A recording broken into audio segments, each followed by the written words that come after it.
Hello future doctor, welcome to this Samadhan series and welcome to this amazing session. तो आज के session में हम लोग जो पढ़ने जा रहे हैं रोटेशन का एक बहुत ही important concept, that is the kinetic energy of rigid body. एक रिजिड बॉडी की काइनेटिक एनर्जी आप कैसे लिखते हो? मेनली बच्चे आप kinetic energy of moving object, translatory object तो बड़ा इजीली लिख देते हो हाफ mv², बट कई बार रिजिड ऑब्जेक्ट का काइनेटिक एनर्जी लिखने में बच्चे कंफ्यूज करते हैं और वो काफी इंपॉर्टेंट भी होता है। तो उस कंसेप्ट को आज पक्का 100% अपना बना के जाएंगे हम लोग, उसको सीख करके जाएंगे। So let me define myself, this is Satyam Kumar, I am BTech MTech from IIT Kharagpur. करीबन 5 से 6 साल से बच्चों को नीट के लिए और जेई के लिए गाइड करता आ रहा हूं।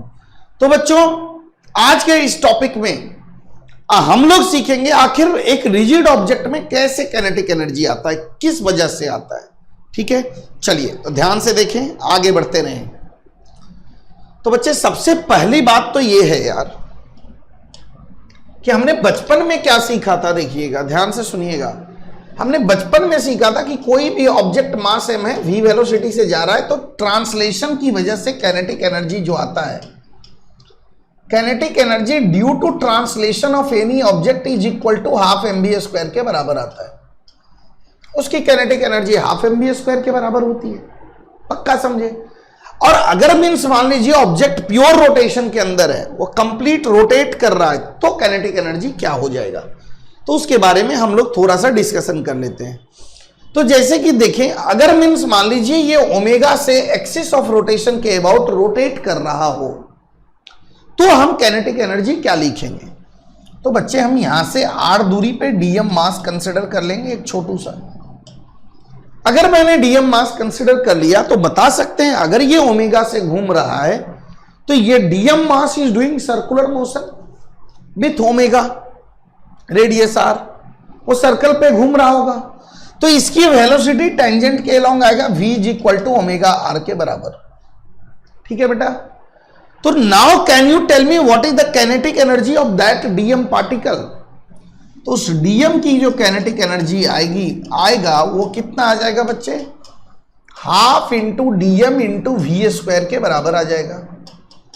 तो that is half into DM into velocity की वैल्यू पुट कर दीजिए तो ओमेगा² r² के बराबर आ जाएगा।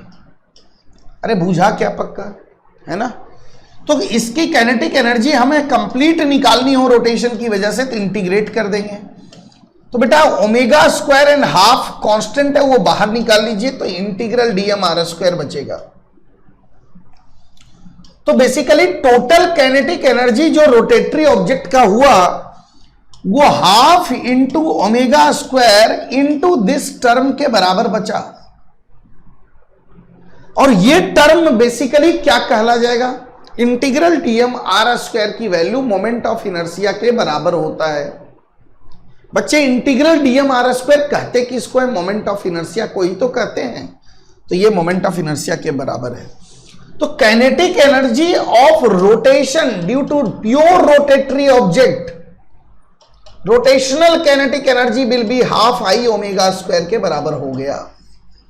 ये आप ध्यान रखेंगे इसको कि रोटेशन की वजह से जो काइनेटिक एनर्जी आता है that is equal to half I ओमेगा²। बच्चे उसी को यहाँ पे डेराइव भी किया गया है, आप देख सकते हैं। हमने जैसा डेरिवेशन किया वैसा ही इसका भी डेरिवेशन है, हाफ I ओमेगा² के बराबर आ गया। नाउ अब देखिए क्या कर सकते हैं हम, प्योर इसमें भी वर्क एनर्जी थ्योरम इस्तेमाल कर सकते हैं कि work done by external forces is change in kinetic energy, हम इसमें भी लगा सकते हैं। ठीक है बेटा, पक्का।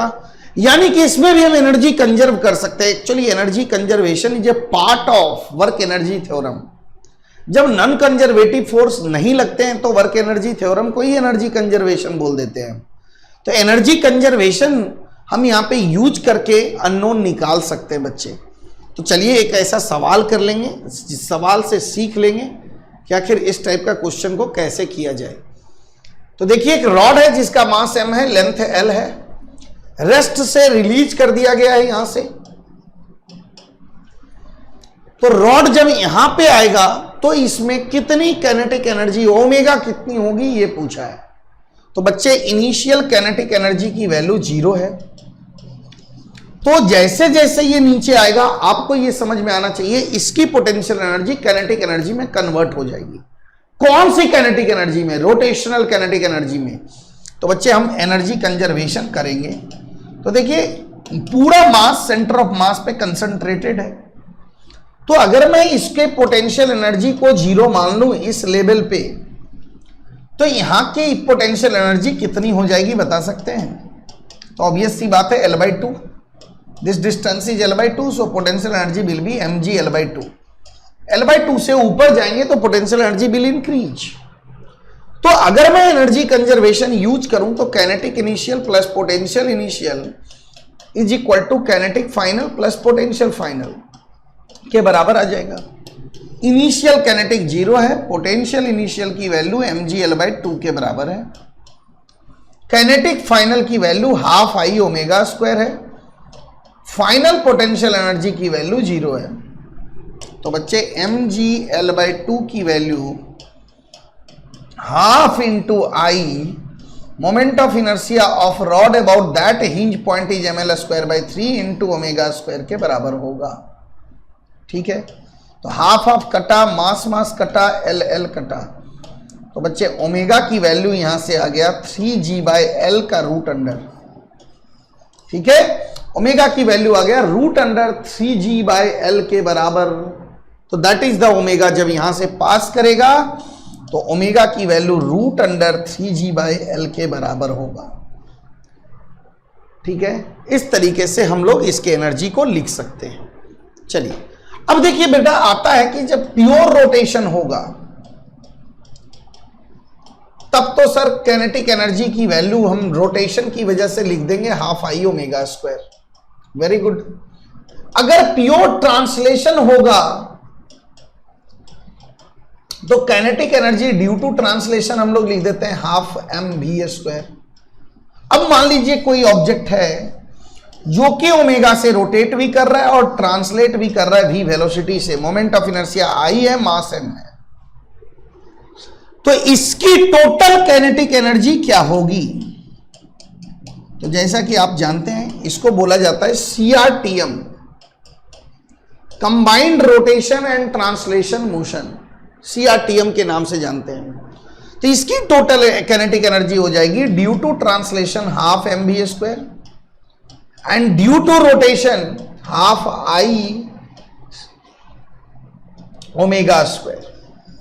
तो ट्रांसलेशन और रोटेशन दोनों की काइनेटिक एनर्जी एड अप हो जाएगी because they are a scalar quantity. ठीक है बेटा, तो this is the way how you write the kinetic energy of any object, kinetic energy of rigid body, इस तरीके से हम लोग लिखते हैं। तो शायद आज आप काइनेटिक एनर्जी निकालना सीख लिए। इसी तरीके से हम लोग मचाते रहेंगे, एक एक कंसेप्ट को क्लियर करते रहेंगे और आगे बढ़ते रहेंगे। बच्चे इसी तरीके से चलते रहिए, अपने पाथ पे फॉलो करते रहिए अपने ड्रीम को, और सपनों में भी अपने ड्रीम को देखा कीजिए, है ना, और उसके अकॉर्डिंग आपको जो करना पड़े, जितना मेहनत करना पड़े, जीतो और मेहनत कीजिए। तो wish you all the best, see you in your dream college with eSaral. तो ई सरल नीट चैनल को सब्सक्राइब करना मत भूलना, क्योंकि इस पे आने वाले सारे अपडेट आपके लिए काफी इंपॉर्टेंट होंगे। सारे academic content, non academic content आपसे रिलेटेड और आपके लिए नीट एंट्रेंस के लिए काफी इंपॉर्टेंट होंगे। बच्चे share and subscribe the channel, press the bell icon to get the notification timely. Wish you all the best, मचाते रहें। Bye, take care, love you.